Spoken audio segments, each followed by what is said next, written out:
وسيجنبها الأتقى الذي يؤتي ماله يتزكى وما لأحد عنده من نعمة تجزى إلا ابتغاء وجه ربه الأعلى ولسوف يرضى. صدق الله العظيم.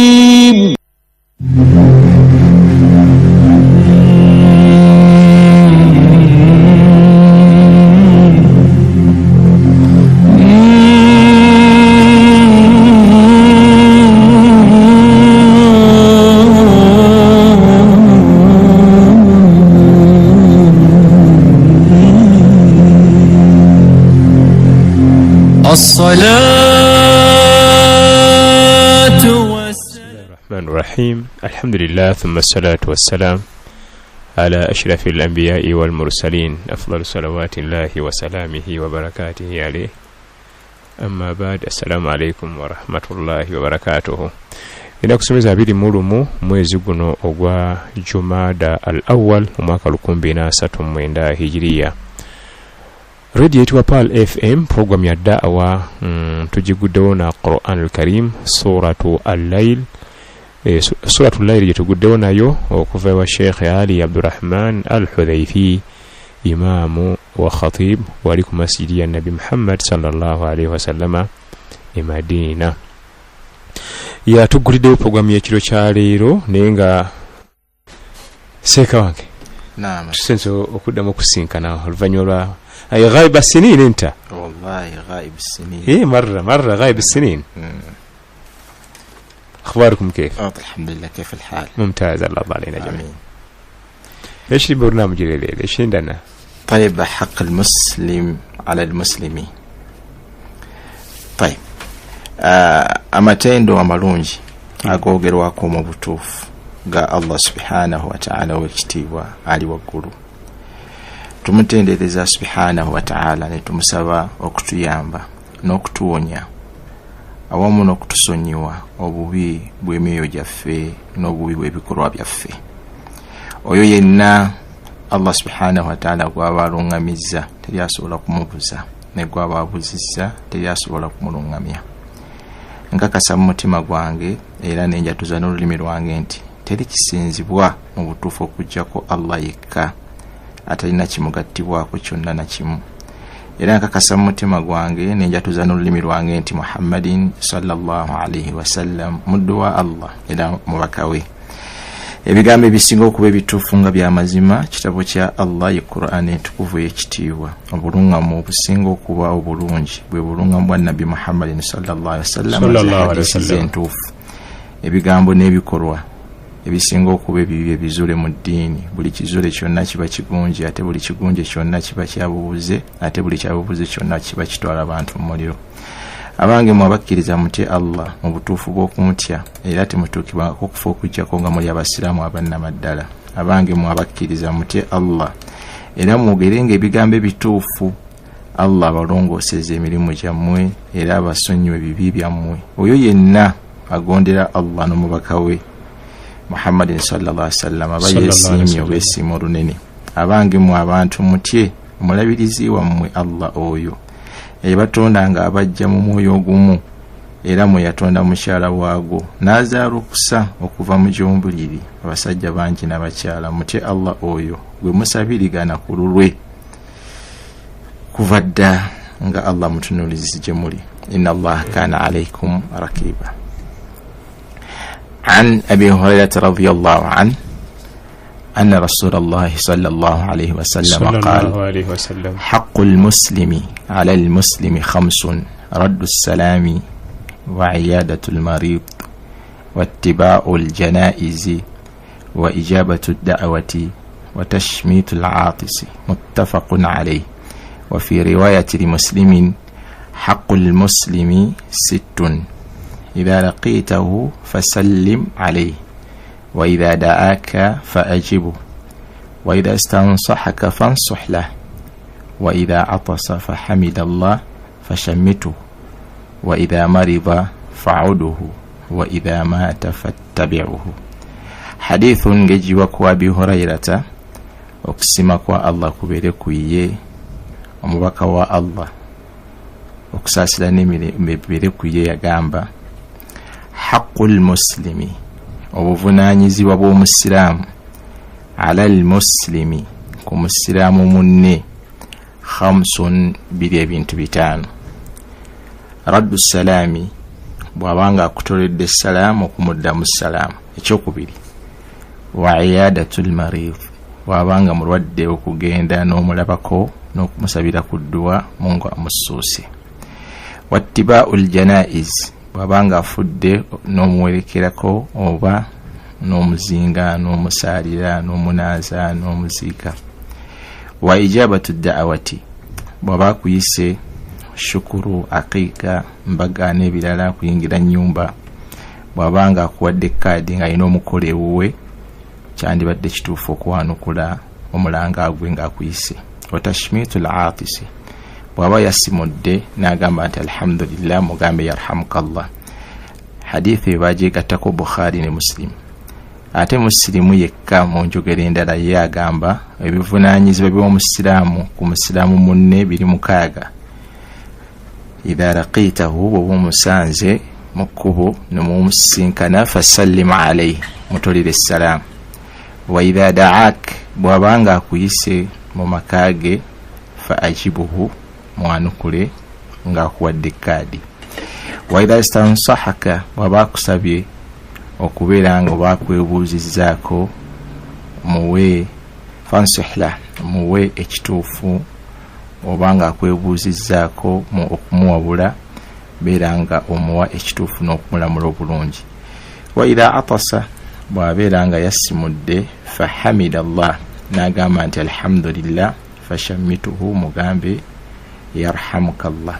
Wa idha marida bw'abanga alwadde fa'uduhu gendo omulambuleko n'okumusabira edduwa. Wa idha mata bw'aba afudde fattabi'uhu ogoberera ejjeneza ye oba ogenda omuziike. Wallahu ta'ala a'lam. Ebigambo tubiwulidde? Naam.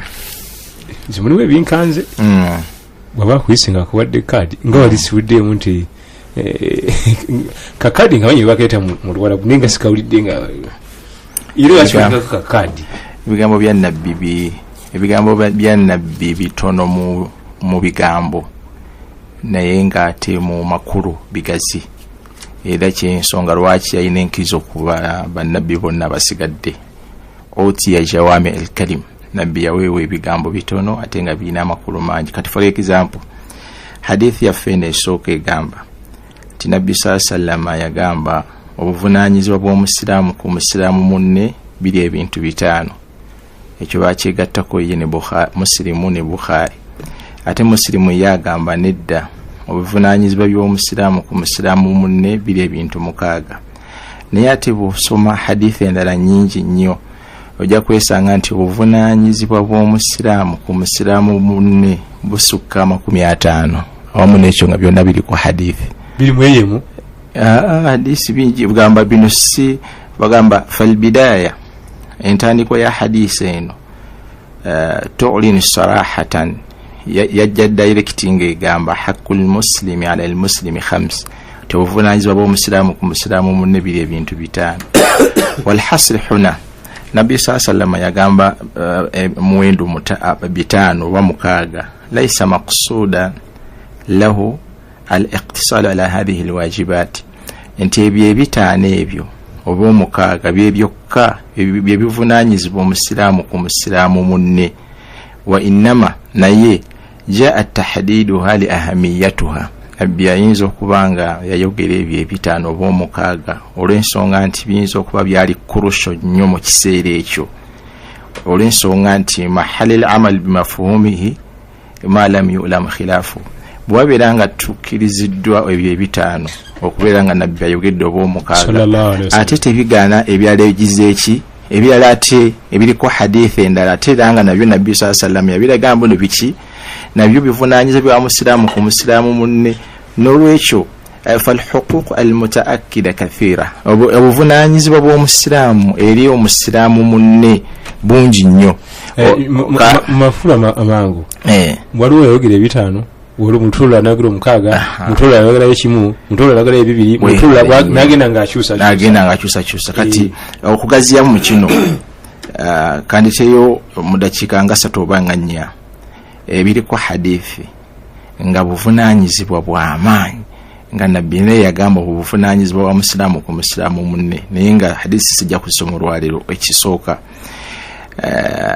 alla yasubbahu bighayri haqq hayyan kana aw mayitan obuvunanyizibwa bw'omusiraamu ku musiraamu munne talina kumuvuma omusiraamu ku musiraamu munne tamuvuma tasobola kumuvuma nga mulamu era tetavumibwa nga mufu ogamba nti bangi nnyo abantu bavuma bannaabwe nga balamu ne batuuka n'okuvuma ne bannaabwe ate nga baki nga bafudde n'olwekyo kugamba kiba kitegeeza nti mu maaso eyo tujja kuwa adilla ku nsonga ezo.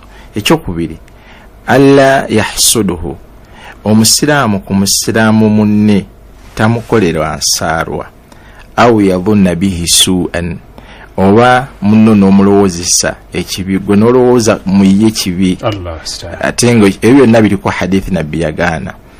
Ekyokusatu alla yaghushahu au yakhda'ahu omusiraamu takumpanya musiraamu munne oba okumuttirira oba okumukwenyakwenya kubanga kugamba omuntu akwenyakwenya nattirira si wa muffe.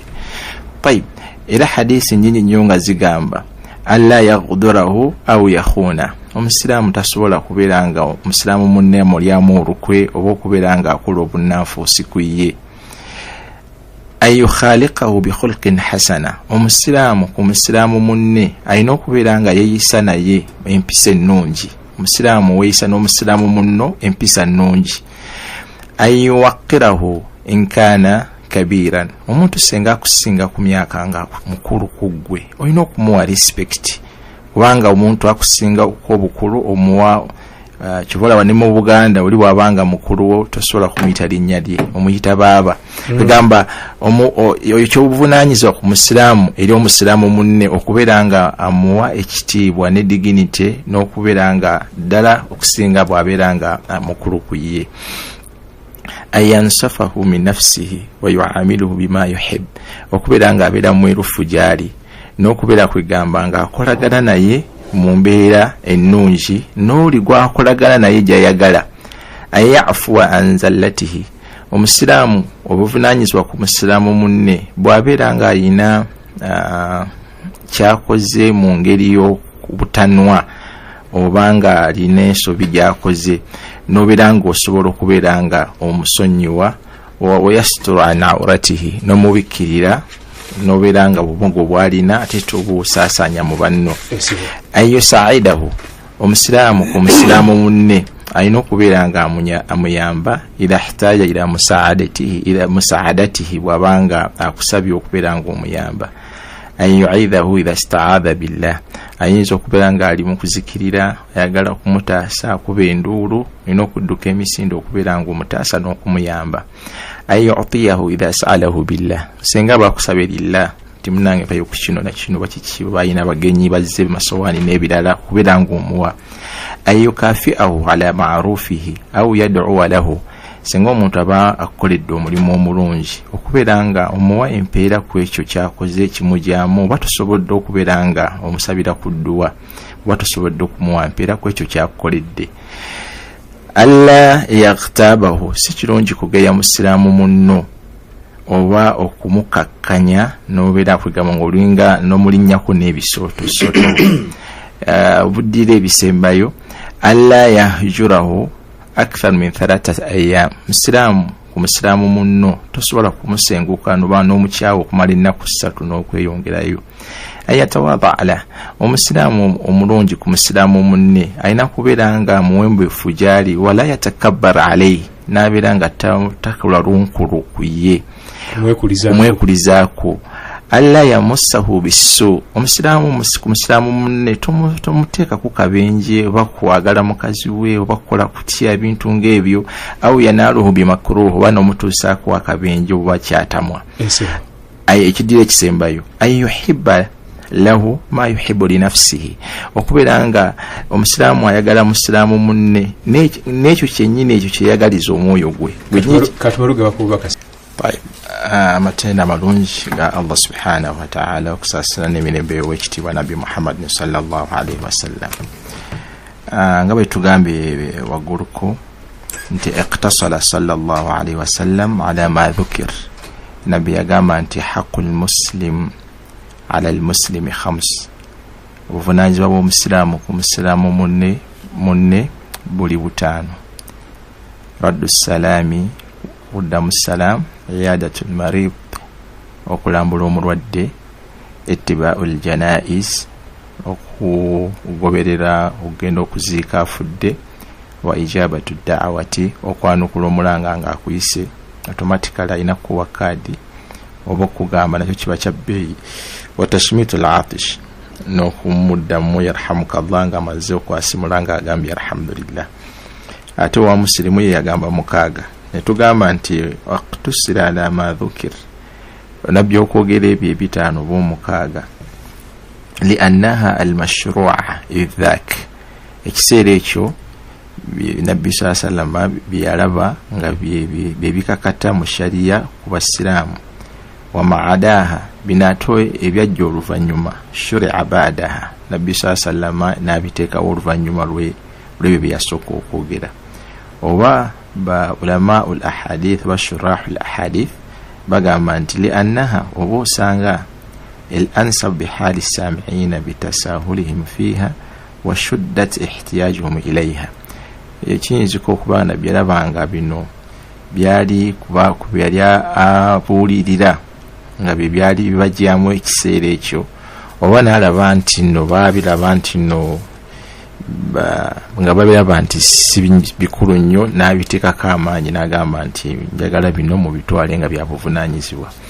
Bwe tudda ku hadithi yaffe, Nabbi sallallahu alaihi wasallam atulaga nti al-muslim, omusiraamu, yu'minu, ayina okubeera nga akkiriza bima li akhihi al-muslim min huquqi wa adab, ti muganda w'omusiraamu alina ate responsibilities mukakatako towards musiraamu munne.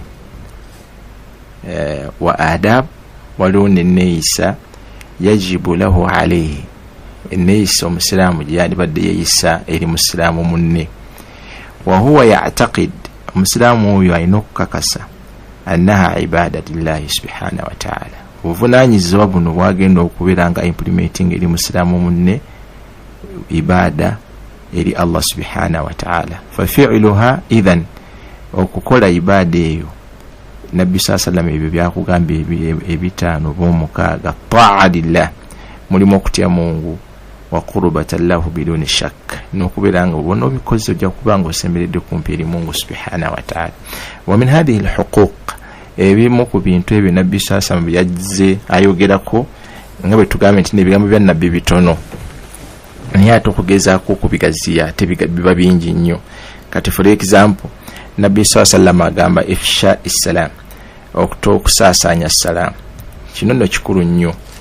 Abampuliriza, al-muslim, omusiraamu, idha laqiya akhihi al-muslim, bw'aba asisinkanye musiraamu munne, qabula an yukallimahu, nga tannaba kwogera naye, yaqul, ayina okubeera nga agamba assalaamu alaikum wa rahmatullahi wa barakatuh. Wa alaikum assalam. Tayyib, wa yusafihuhu, n'amukwatako ne mu ngalo. Wa yaruddu al-musallamu alayhi qailan, nga batulidde salaamu ayina okuddamu ng'agamba wa alaikum assalam wa rahmatullahi wa barakatuh. Wa dhalika, olw'ensonga zino wammanga esooka, qawluhu ta'ala, Allah yennyini yatugamba, wa idha huyitum bitahiyatin fahayyu bi ahsana minha aw rudduha, bwe babeera nga bawatolidde essalaamu ekiramiso, tahiyatun min Allahi mubaraka tayyiba, ekigambo ekyo kijjudde baraka, ekiramiso eky'omukisa.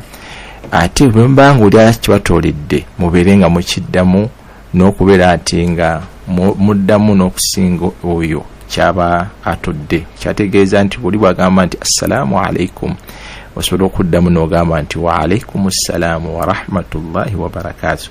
oba okubeera ng'agamba nti assalaamu alaikum gwe n'ogamba wa alaikum assalam, bw'akimalayo naawe n'okimalayo. Nabbi sallallahu alaihi wasallam hadisi ntuufu eri mu Bukhari yagamba nti yusallam arrakibu ala almashi, omuntu atambula, abantu abali mu gurupu be balina okutoola salaamu ku bantu. Yusallimu arrakib, omuntu eyebagadde oba ali kagaali oba ali ku pikipiki ali ku kidduka yalina okutoolera omuntu atambula. Walmashi, ate omuntu atambula yatulira salaamu ala alqaid, ku muntu atudde. Walqalilu, abatono bebatolera salaamu alkathir, abangi. Hadisi eri mu Bukhari. Waliwo hadisi erimu noza kanzul ummar, Nabbi sallallahu alaihi wasallam yagamba innal malaika, bamalaika tujibu bewuunya nnyo min muslimin, eri omusiraamu yenna, yamurru ala muslimin, asobola okuyita ku musiraamu munne, wala yusallamu alayhi, nabeera nga tamuteredde salaamu, namuyitako buyisi. ekyo kikulu nnyo. Innal malaikata, bamalaika tujibu bewuunya min almuslimi, eri omusiraamu yenna, yamurru ala almuslim, asobola okuyita ku musiraamu munne, wala yusallimu alayhi, nabeera nga tamutoledde salaamu. Hadisi zino tuzisoma mpola mpola zigende nnyo eri abawalimu. Nabbi sallallahu alaihi wasallam yagamba balina engeri gye bateekamu, bagamba bwe twamuggyako salaamu, balina abantu bajjako salaamu. Waliwo hadisi eri mu kitabu al-iman Bukhari, hadisi ya 20 ne kitabu al-iman ayuban eri Muslim, hadisi nkaga musatu. Nabbi sallallahu alaihi wasallam yagamba taqra'u as-salama, tolira as-salamu ala man arift, omuntu yenna gomanyi, wa man lam ta'rif, wadde gotamanyi. Ekyo nno kikulu. Hadisi eri mu Bukhari ne Muslim. Taqra'u as-salama, tolira as-salamu ala man arifta, omuntu gomanyi, wa man lam ta'rif, ne gotamanyi. Hadithi endala eri mu Abi Daud, hadisi 1504 Abi Daud, Nabbi sallallahu alaihi wasallam yagamba ma min muslimaini, abasiramu ababiri, yaltaqiyani, senga basinkanye, fayatasafahani, ne babuuzaganya ne bakwatagana mu ngalo, illa ghufila lahuma qabla an yatafarraqa, Mungu abasjaka amazambi gaabwe gonna, mazambi ne gayiika nga tebannaba kwawukana. Ekyo nno kikulu. Hadithun endala eri mu Abi Daud, hadisi 91, Nabbi sallallahu alaihi wasallam yagamba man bada'a bil kalami qabla as-salami fala tujibuhu hatta yabda bis salami. Ekyo nno kikulu nnyo. Nabbi sallallahu alaihi wasallam yagamba man bada'a bil kalami, omuntu yenna atandika okwogera ebigambo byo byonna byaba agenda okwogera qabla as-salami, nga tatoledde bantu bayogera nabo kisalaamu, fala tujibuhu, temuwuliriza, era byagamba temubiteeka mu nkola, hatta yabda bisalaamu, okutuusa nga amaze okutoola salaamu. Ekyo kikulu. Hadithu eri Muslimu 55, Nabbi sallallahu alaihi wasallam yagamba, basinga bagimanye eno, Nabbi sallallahu alaihi wasallam yagamba la tadkhuluna aljannata, temusobola kuyingira jjana hatta tu'minu, okutuusa nga mufuuse abakkiriza abannamaddala, wala tu'minu, ate temusobola kufuuka bakkiriza bannamaddala hatta tahabbu, okutuusa nga mufuuse ab'omukwana abaagalana.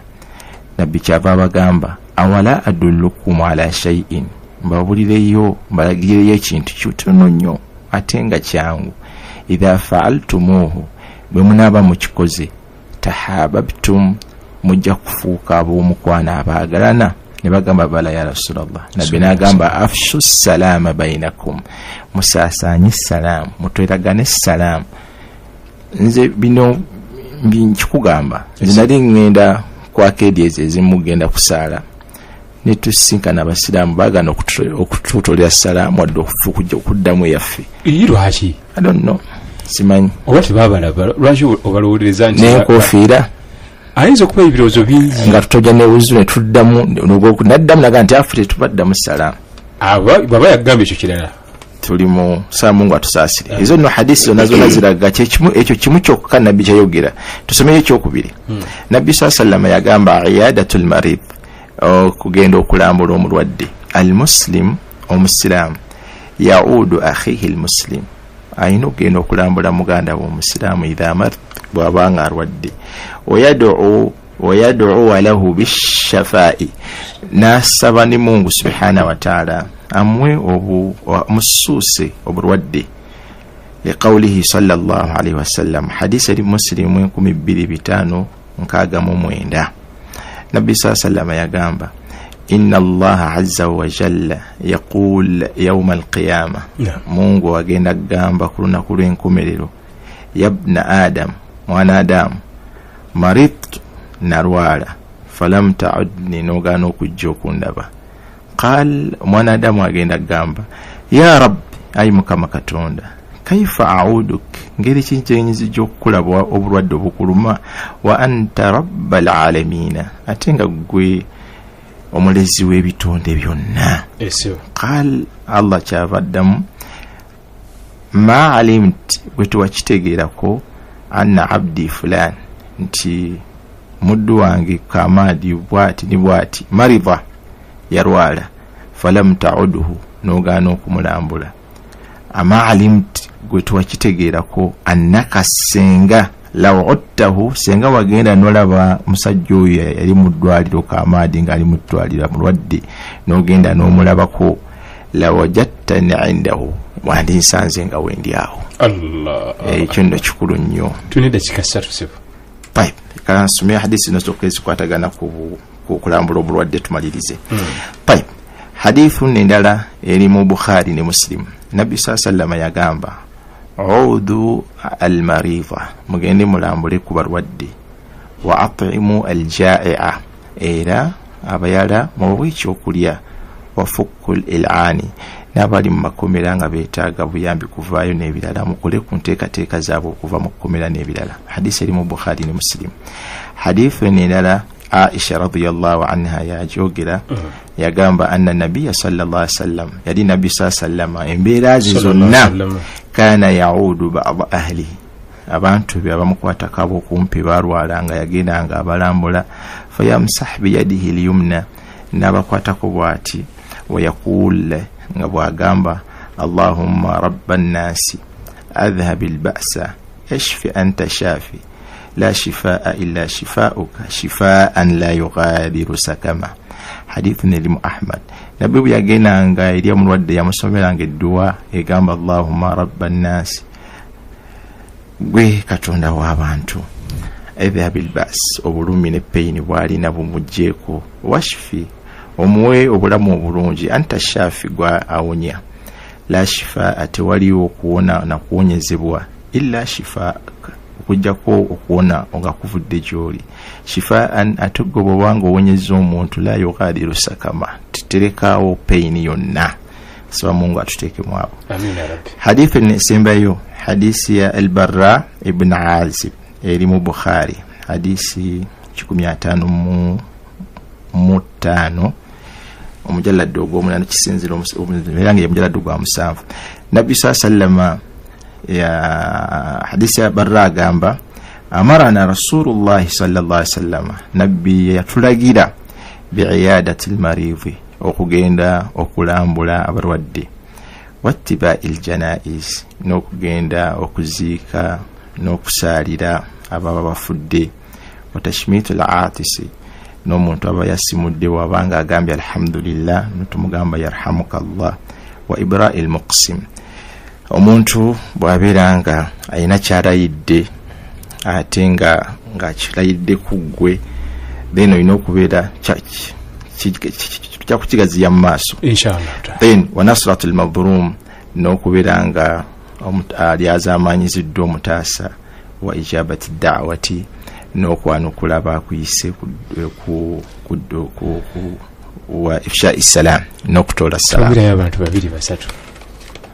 In fact waliwo moze nga afudde atonsekeredde moze bwe yafa tukalubiriza moze bwe yafa bateekawo okumusabira naye olwakuba nti kuwaliwo ku sola y'ejjuma kwatandika ssaawa 6 nga ffe ne kugwa ssaawa kumpi nga kwaliddawa mu bifo ebimu wano mu ggwanga kwali Lubaga naye abasiraamu bangi ate abalala babitiibwa babeerayo ejjuma ne bayitako nga bali mu kusabira olina obujulizi ng'ejjuma yabayitako ne ku TV byaliko byali recorded ne ku TV byaliko n'abaali mu jjuma nga bavudde era ne babalaba abo mbatumidde abaali mu kusabira moze ate ffe nga tusaala ejjuma omusajja kubanga ejjuma omusajja oba baali bamusafiriini nga basafaari kubanga basafaari n'omukyala tebakakatibwako ejjuma kale abasajja bonna abaaliyo baali bangi abo mbatumidde nnyo sikutabula naye baaliyo ffe nga tusaala bo nga bali eri mu kusabira bangi nnyo ate nga b'amaanyi abo mbatumidde nnyo payiba abokubiri abaana bange ab'ekabowa bakoze senior 4 bayise bulungi nnyo mbatumiddemu nga bawe baraka n'emisa nyumba y'okutumira assalamu alaikum. الصلاة والسلام